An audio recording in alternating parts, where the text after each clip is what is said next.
Yep, the water has begun to boil and the bubbles have started to form. As you can see, it's pretty smoky. All right.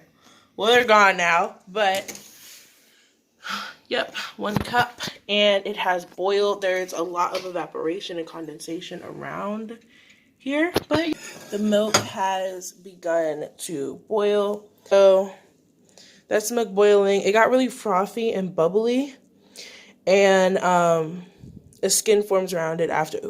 A skin forms around it after it has developed the bubbles.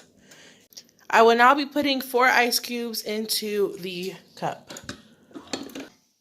The 1 ice cube is now melted. 2 ice cubes.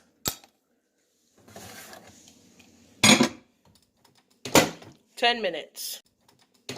3 ice cubes. This is the chart. As you can see, for 1 ice cube, it equaled 20 seconds.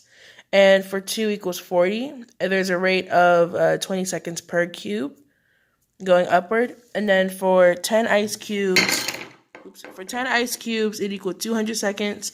And I did that with simple math. And also I looked at the information I got from only using 10 minutes for each time I melted the ice cubes, and I subtracted that value and it equals something around here. So this is like basically an estimate chart.